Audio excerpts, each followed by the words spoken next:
ఏం చేసినా పెండింగ్ బిల్లులు క్లియర్ కావడం లేదు. ఎన్నిసార్లు మొత్తుకున్నా ప్రభుత్వ కార్యాలయాలు బిల్లులు కట్టట్లేదు.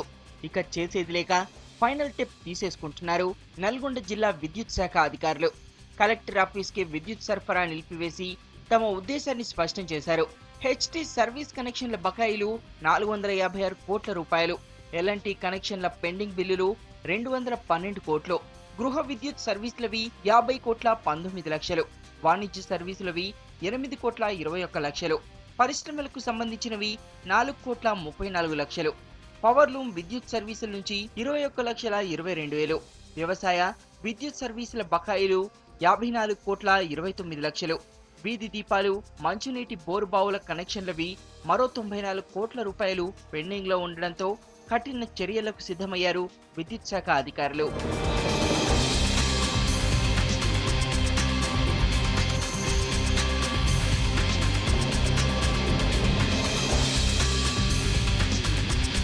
మొండి బకాయిల జాబితాలో కేంద్ర రాష్ట్ర ప్రభుత్వాల కార్యాలయాలుండడం పరిస్థితిని స్పష్టం చేస్తోంది. హైదరాబాద్ మెట్రో వాటర్ వర్క్స్ సంస్థ 336 కోట్ల రూపాయల బకాయి ఉంది. నల్గొండ మున్సిపాలిటీ 2 కోట్ల 47 లక్షలు, మిర్యాలగూడ మున్సిపాలిటీ 58 లక్షలు, సూర్యాపేట మున్సిపాలిటీ 17 లక్షలు, ఏపీ జెన్కో 18 కోట్ల 2 లక్షలు, ఎత్తిపోతలకు సంబంధించి 8 కోట్ల 26 లక్షలు, పోలీస్ క్వార్టర్స్ నుంచి పోటీ 30 లక్షలు, ఏఎంఆర్పి 35 కోట్లు, కలెక్టరేట్ నుంచి కోటి 41 లక్షలు, పంచాయతీరాజ్ శాఖ 4 కోట్ల 72 లక్షలు, వైద్య ఆరోగ్య శాఖ 86 లక్షలు, రైల్వే 9 కోట్ల 33 లక్షలు, ఆర్ఎండ్బిఎస్ శాఖ 11 కోట్ల రూపాయల బిల్లులు చెల్లించాల్సి ఉంది.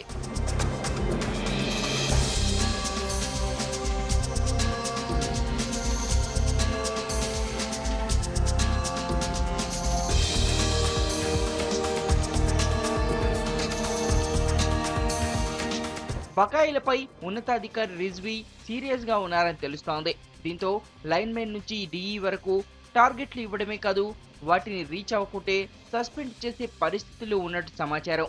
ముందు కలెక్టరేట్ కు పవర్ కట్ చేసి అన్ని వర్గాలకు షాక్ ఇచ్చిన అధికారులు తర్వాతి టార్గెట్ గా ఇండస్ట్రీలపై కన్నేసినట్టు టాక్. ఇక నోటీసులు పంపడమే కాక చట్టరీత్యా చర్యలు కూడా తీసుకుంటామంటున్న అధికారుల వ్యాఖ్యలు పెండింగ్ బకాయిలపై వారి సీరియస్నెస్ ను స్పష్టం చేస్తున్నాయి.